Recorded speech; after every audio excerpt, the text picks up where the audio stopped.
And welcome back to my YouTube channel. मेरा नाम है वंशिका शर्मा। कैसे हैं आप लोग? तो आज मैं आप लोगों के लिए एक बहुत अच्छी वीडियो लेकर आई हूँ। इसमें आप लोगों के सारे डाउट्स क्लियर हो जाएंगे रिगार्डिंग PGIMS रोहतक की जो CET की काउंसलिंग होनी है उसके बारे में। बहुत सारे सवाल थे कि मैनेजमेंट कोटा से कैसे हम एडमिशन ले सकते हैं, रजिस्ट्रेशन की फ़ीस कितनी रहने वाली है, कितनी काउंसलिंग्स होंगी, मोपअप राउंड क्या होगा, जो भी सारी चीज़ें हैं वो आज मैं इस वीडियो में पूरा कवर करने वाली हूँ। ये मैंने उनकी ऑफिशियल PDF से सारी इन्फॉर्मेशन ली है, तो वीडियो को लास्ट तक देखना। और जो चीज़ें मैं नहीं बता रही हूँ उनको कमेंट सेक्शन में आप मुझसे पूछ सकते हैं। सबसे पहले तो मैं बात करती हूँ जो प्रोसीजर ऑफ एडमिशन है इन जो PGIMS रोहतक के यूनिवर्सिटी है उसमें, और उसके एफिलिएटेड जो प्राइवेट कॉलेजेस हैं। ये मैं हर कोर्स के बारे में बात कर रही हूँ। उन्होंने ये जो नोटिस निकाला था आपके लोगों की जो वैकेंसीज हैं उनको लेके, आपकी जो एडमिशन्स हैं, एडमिशन का जो पूरा नोटिस था उसमें इन्होंने सबसे पहला जो पॉइंट है वो साफ साफ ये लिखा हुआ है कि जो भी एडमिशन होगा अंडर दीज कैटेगरीज, जो भी आपके कोर्सेज हैं उन कैटेगरीज में जो भी एडमिशन होगा वो कॉमन एंट्रेंस टेस्ट के थ्रू होगा, जो कौन कंडक्ट कराने वाली है, पंडित BD शर्मा यूनिवर्सिटी। सिर्फ उसके ही थ्रू आपका एडमिशन होगा, मेरिट लिस्ट के बेस पे ही आपका एडमिशन होगा।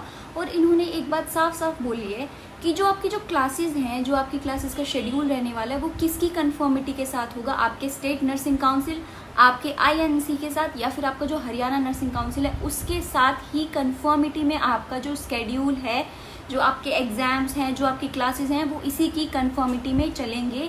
कोई कॉलेज अपनी मर्जी से नहीं चलवा सकता। ये बात समझ रहे हो? ये इनका फर्स्ट पॉइंट था। अब हम बात करते हैं सेकंड पॉइंट की। तो इन्होंने ये कहा है कि जो भी एडमिशन्स हैं, जो भी काउंसलिंग है वो मेरिट लिस्ट के बेसिस पे ही होगी।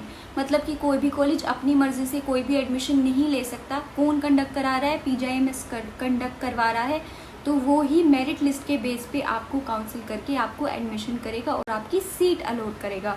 उसी को सीट अलॉट होगी। मिनिमम एलिजिबिलिटी क्राइटेरिया पूरा करता है। CET की जो ऑनलाइन काउंसलिंग हो रही है उसके थ्रू ही आपके एडमिशन्स होंगे, उसके थ्रू ही आपको क्या करनी है, काउंसलिंग करवानी है। वो कौन फिल करेगा? कैंडिडेट फिल करेगा through the web portal. Web portal के थ्रू आप क्या करोगे, अपनी चॉइस फिल कर दोगे। जैसा कि प्रोसेस स्टार्ट हो चुका है तो जो अपनी चॉइस फिल करनी है वो आप जाके फिल करते हो आफ्टर रजिस्ट्रेशन। ये आपको सीट अलॉट हो जाती है। आपको क्या करवाने जाना था? DV। जो पूरा प्रोसीजर है वो मैंने अपनी लास्ट रिसेंट वीडियो में ही एक्सप्लेन किया। अगर आपको समझ नहीं आ रहा तो आप जाके चेक कर सकते हो। मैंने प्लेलिस्ट भी बना दी है पूरे PGIMS CET की काउंसलिंग के ऊपर। आपको कोई भी डाउट्स, आपके मोस्ट ऑफ द डाउट उस प्लेलिस्ट के थ्रू आपकी क्लियर हो जाएंगी। आप जाके सारी वीडियोस चेक कर सकते हो। कुछ भी डाउट है कमेंट सेक्शन में मुझसे पूछ सकते हो। तो नेक्स्ट पॉइंट की तरफ हम चलते हैं। तो उसमें उन्होंने क्या कहा है कि जो भी कैंडिडेट ने चॉइस फिल की है उसकी अलॉटमेंट होने के बाद उस कैंडिडेट को इन पर्सन, मतलब कि खुद से यूनिवर्सिटी जाना है। कोई और आपकी जगह यूनिवर्सिटी जाके DV नहीं करवा सकता। आप ही जाओगे with all your original documents. उन्होंने ये चीज़ साफ साफ मेंशन की है कि आपको सिर्फ ओरिजिनल डॉक्यूमेंट्स ही लेके जाने हैं, वरना आपका एडमिशन नहीं होगा। अगर आप कोई भी अटेस्टेड फोटो कॉपी लेके जा रहे हो वो वैलिड वहाँ पर नहीं माना जाएगा। तो अपने सारे डॉक्यूमेंट्स अभी प्रिपेयर करके रख लो, क्योंकि एक मैंने वीडियो भी बनाई हुई है कि क्या क्या आपको डॉक्यूमेंट्स चाहिए। आप वो भी जाके चेक कर सकते हो। उसमें सारे डॉक्यूमेंट्स के नाम है, मैं आपको फिर से बता दूंगी। बहुत इंपॉर्टेंट बात ये है कि जो आपको प्रोविजनली सीट एलोकेशन हो रही है ना, उसके सामने एक वर्ड लिखा हुआ है प्रोविजनली। उसका मतलब ध्यान से सुनो, समझो। वो प्रोविजनली है, वो प्रोविजन है। वो सिर्फ उन्होंने एक चीज़ आपको दे दी है, वो कंफर्म नहीं है। आपको वहाँ पे सीट एलोकेट करना वो कंफर्म नहीं है कि आपका वहाँ पे एडमिशन पक्का होगा। वो कब डिसाइड होगा? जब आप डॉक्यूमेंट वेरिफिकेशन करवा आओगे। डॉक्यूमेंट वेरिफिकेशन से पहले जो आपको सीट अलॉट हुई है वो फाइनल नहीं है, कंफर्म है। वो सिर्फ तभी कंफर्म होगी जब आप जाके वहाँ पर DV करवा लोगे, आपकी DV सक्सेसफुल होगी, आपकी वो सीट कंफर्म होगी जब आप रिपोर्ट कर दोगे अपने कॉलेज में जाके। अदरवाइज वो सीट आपकी कंफर्म नहीं मानी जाएगी। तो बहुत बच्चों ने मुझसे पूछा था क्या कि हम सेकंड राउंड में पार्टिसिपेट कर सकते हैं। देखो, जिस कैंडिडेट को सेकंड राउंड ऑफ काउंसलिंग में पार्टिसिपेट करना है उसको क्या करना होगा, सबसे पहले सेकंड राउंड में करना है या थर्ड राउंड में सब्सिक्वेंट में करना है आपको। अगर आप सिर्फ गवर्नमेंट कॉलेज के लिए सेकंड राउंड की काउंसलिंग में जाना चाह रहे हो तो गवर्नमेंट कॉलेज की चॉइस के लिए आपको 1000 रुपये का सिक्योरिटी अमाउंट करवाना होगा, पे करना होगा, सबमिट कराना होगा। लेकिन अगर आप प्राइवेट और गवर्नमेंट दोनों के लिए सेकंड राउंड की काउंसलिंग में जाना चाह रहे हो तो आपको 5000 रुपये का सिक्योरिटी अमाउंट करवाना होगा वहाँ पे सबमिट। अगर आप उसमें एडमिशन ले लेते हो तो जो वो 5000 रुपये है ना, वो आपकी जो ट्यूशन फी आपको पे करनी है उसमें वो मान लेंगे कि 5000 आपकी ट्यूशन फी में से वो कम कर देंगे, आपसे उतना अमाउंट नहीं लेंगे।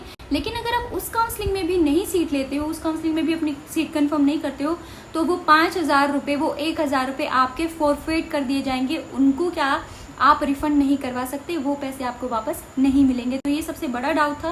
पूछा था कि मैम काउंसलिंग फ़ी क्या रहने वाली है। तो जो आपकी रजिस्ट्रेशन है ना काउंसलिंग के लिए, जो आप रजिस्ट्रेशन करवाओगे, उसकी फ़ी अनरिजर्व कैटेगरी के लिए, मतलब जो जनरल कैटेगरी है उनके लिए क्या रहने वाली है, 1,000 रुपये रहने वाली है। किसके लिए? जनरल कैटेगरी के लिए। लेकिन अगर आप हरियाणा से बिलोंग करते हो और आपकी कोई भी कैटेगरी है, SC, ST, SCD, BCA, BCB, PWBD, FF, ESM, EWS category, आपकी कोई भी कैटेगरी है, तो आपके लिए जो रजिस्ट्रेशन के चार्जेस हैं वो क्या रहने वाले, वो ओनली ₹750 रहने वाले हैं।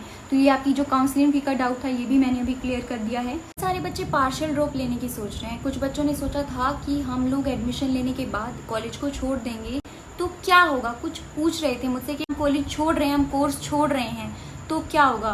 तो अब मेरी बात ध्यान से सुनो। अगर आपने कोर्स को कमेंस होने के बाद, मतलब आपने ज्वाइन कर लिया है, उसके बाद आप किसी भी कोर्स को बीच में अधूरा छोड़ते हो तो दो चीज़ें होंगी। पहला क्या होगा, अगर आप उस इंस्टीट्यूट को ज्वाइन कर चुके हो और आप उसको बिलीव कर रहे हो, तो आपको 3 साल के लिए, जो आने वाले 3 साल हैं उनके लिए आपको किसी भी नर्सिंग, फिजियोथेरेपी, पैरामेडिकल डिग्री जो कोर्स है उससे आपको बैन कर दिया जाएगा, डीबैड कर दिया जाएगा। जो भी PGIMS रोहतक के थ्रू जहाँ भी जिस भी कॉलेज में आपको एडमिशन लेना है, आप अगले 3 साल तक एडमिशन नहीं ले पाओगे।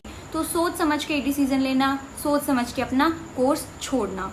अगर वो छोड़ता है, ये तो आप बैन तो कर दिए जाओगे। इसके अलावा भी एक नेक्स्ट पॉइंट है, वो ये है कि आपको उस एकेडमिक सेशन की पूरी फीस देनी, 50% of the next academic session. बहुत बड़ी बात है। जो पूरा एकेडमिक सेशन है, सोच कर देखो आपके एकेडमिक सेशन की फीस कितनी ज़्यादा होगी। आपको वो पूरी पे तो करनी ही करनी पड़ेगी और नेक्स्ट एकेडमिक सेशन की भी 50% फ़ी आपको देकर जानी होगी।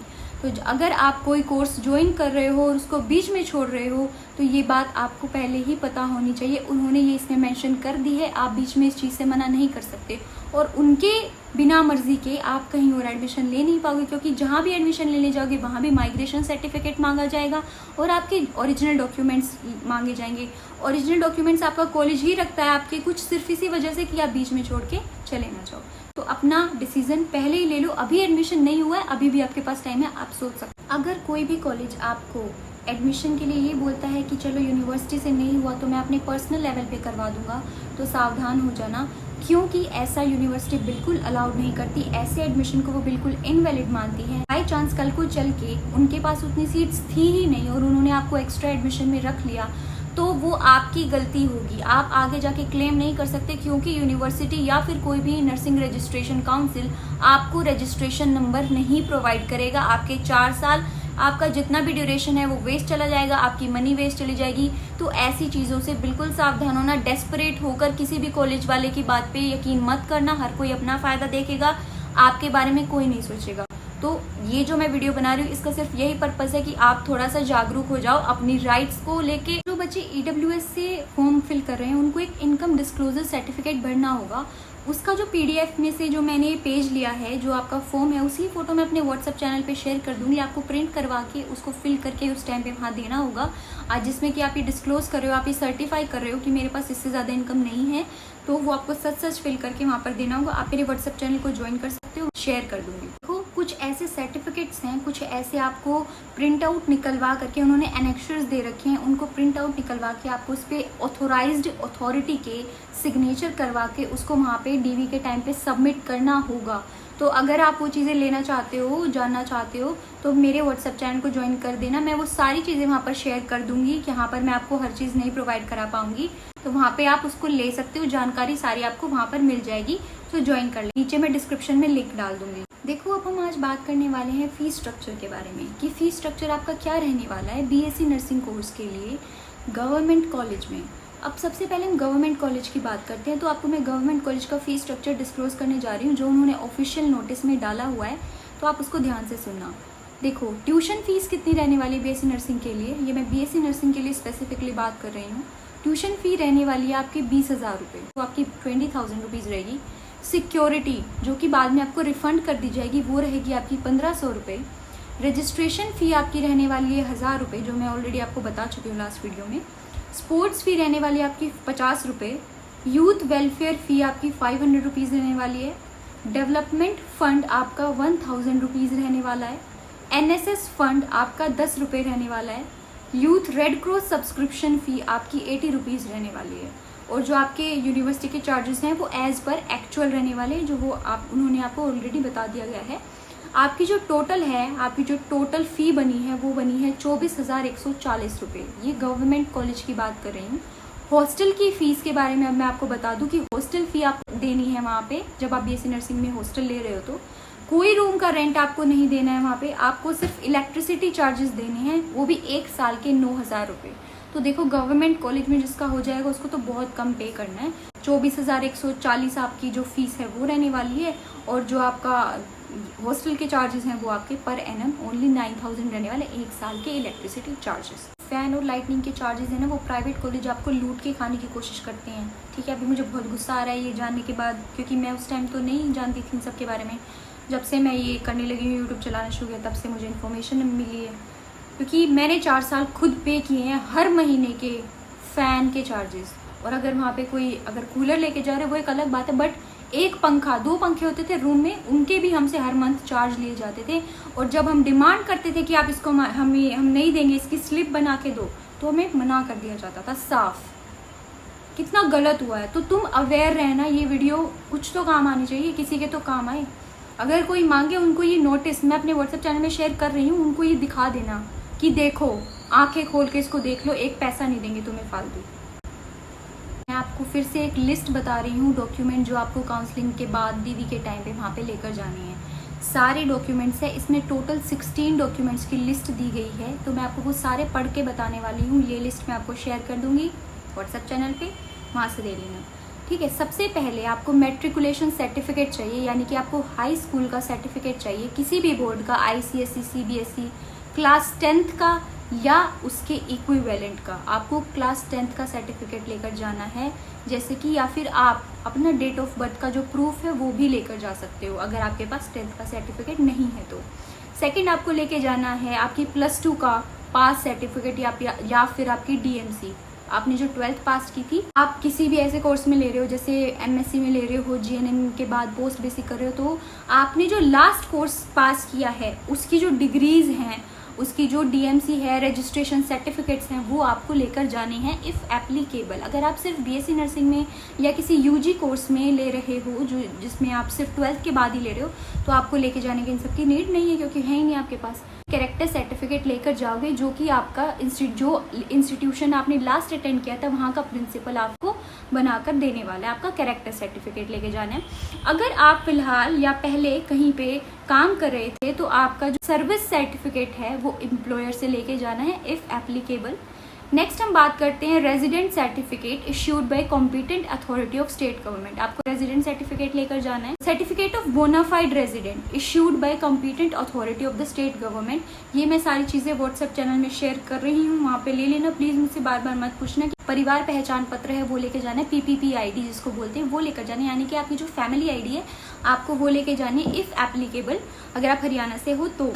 ठीक है, caste certificate issued by competent authority of the state government. आपको अपना कास्ट सर्टिफिकेट जरूर लेकर जाना है। अगर आप किसी डिसेबिलिटी कोटा से सीट ले रहे हो, तो आपको सर्टिफिकेट ऑफ डिसेबिलिटी भी लेकर जाना है, जो कि एक कॉम्पिटेंट अथॉरिटी के द्वारा आपको इशू किया जाना चाहिए। फिर आपको certificate of dependent of freedom fighters issued by competent authority of the state government. अगर आप किसी भी फ्रीडम फाइटर के डिपेंडेंट हो, तो आपको वो सर्टिफिकेट भी लेकर जाना है, कोई एक कॉम्पिटेंट अथॉरिटी के द्वारा ऑथोराइज्ड होना चाहिए वो भी। फिर आपको certificate of ESM issued by competent authority of state government. Income and asset certificate for EWS category candidate. अगर आप EWS कैटेगरी से कर रहे हो, तो मैंने आपको लास्ट वीडियो में बताया था कि आपको इनकम सर्टिफिकेट जरूर चाहिएगा और आपको वो बनवाना पड़ेगा। आप उसका फॉर्मेट ले सकते हो मेरे व्हाट्सएप चैनल से। मैं आपको पहले ही बता दी थी ये सारी चीज़ें कि आपको ऑनलाइन एप्लीकेशन फॉर्म जो आपने फिल किया है उसका आपको प्रिंट आउट लेके जाना है। आपको अपना CET का जो रिजल्ट कार्ड था वो भी लेकर जाना है, जो आपका स्कोर कार्ड मैंने आपको बताया था, आप हाईलाइट कर सकते हो उसमें अपना नाम, वो लेके जाना है। ठीक है, एज प्रूफ ऑफ आइडेंटिफिकेशन आप अपना आधार कार्ड, ड्राइविंग लाइसेंस, पासपोर्ट या वोटर आईडी, इन चारों में से कोई भी आइडेंटिफिकेशन प्रूफ वहाँ लेकर जा सकते हो। तो आपको ये सारी चीज़ें लेके जानी है। देखो मेनली आपकी क्या ना 3 ही काउंसलिंग रहने वाली है। जो आपकी सीट्स फर्स्ट राउंड में वेकेंट रह जाएंगी ना, सेकेंड राउंड की जो काउंसलिंग है उसमें फिल कर दिया जाएगा। ठीक है, सेकेंड राउंड की काउंसलिंग में वो फिल हो जाएंगी। फिर जब आप सेकेंड राउंड की काउंसलिंग में आप पार्टिसिपेट करोगे तो आपको फ्रेश रजिस्ट्रेशन करवानी होगी, आपको नई रजिस्ट्रेशन करवानी होगी एज फ्रेश कैंडिडेट। अब जितने भी आपके राउंड आने वाले सबके लिए आपको क्या करानी है, फ्रेश रजिस्ट्रेशन करवानी होगी। Fresh candidates will have to go register themselves on the admission web portal. आपको यानी कि दोबारा से रजिस्ट्रेशन करवानी होगी। जिन लोगों ने, अब सुनो, जिन लोगों ने सेकेंड राउंड में जो काउंसलिंग हुई है उसमें अगर आपने कोई भी इंस्टीट्यूट भरा था और अब आपने वो ज्वाइन कर लिया है, आप आने वाले राउंड्स के लिए आप एलिजिबल नहीं होगे। ये बात ध्यान रखना। सेकेंड राउंड के बाद भी जो सीट्स वेकेंट रह जाएंगी वो थर्ड राउंड में ही फिल होंगी, यानी कि मॉप अप राउंड में ही फिल होंगी। आपको बता दूं कि मैनेजमेंट कोटा से जो एडमिशन लेने की सोच रहे हैं बच्चे, वो सिर्फ एक तो प्राइवेट कॉलेजेस में ही होगा जो एफिलिएटेड है पीजीआईएमएस रोहतक से। वो कैसे लेना है मैं आपको बता देती हूँ। ऐसा जो सेम प्रोसीजर है इसी के थ्रू होगा। सेम सिमिलर तरीके से ही आपका मैनेजमेंट कोटा में भी एडमिशन रहने वाला है। मैंने पूरी प्ले लिस्ट बना रखी है, वहाँ जाके चेक कर लेना। मैंने आपको मेन एक नोटिफिकेशन में से जो मेन चीज़ें थी वो सारी आपको बता दी हैं। ध्यान से देखना, अच्छे से सारी चीज़ें देखो, किसी के हाथों लूटना मत। जैसे मैं आपको बता रही हूँ कि मुझे बहुत दुख हो रहा है कि मैंने पहले क्यों पैसे वहाँ पे करे। तो अपने एडमिशन प्रोसेस में जागरूक रहना। मेरे टाइम पे मुझे ऐसे ये सब बताने वाला कोई नहीं था। मैं आप लोगों को बता रही हूँ, जागरूक रहना। अपने आप को और अपने पेरेंट्स को ना किसी के हाथों लूटने मत देना, उनका पैसा वेस्ट मत होने देना। All the very best. अगर कोई भी डाउट है तो मुझे बता देना, मैं उस पर नेक्स्ट वीडियो बना दूंगी। मैं पूरी कोशिश करूंगी कि आप लोगों की काउंसलिंग बेस्ट हो जाए, अच्छे तरीके से हो जाए। अब हम मिलेंगे अपनी नेक्स्ट वीडियो में। जो भी आप मुझे बताओगे मैं उसी चीज़ पे वीडियो बना दूँगी। सारी बेस्ट विशेज़ आप लोगों के साथ हैं। अच्छे से अपना प्रोसेस पूरा करवाना, ख्याल रखना। बाय।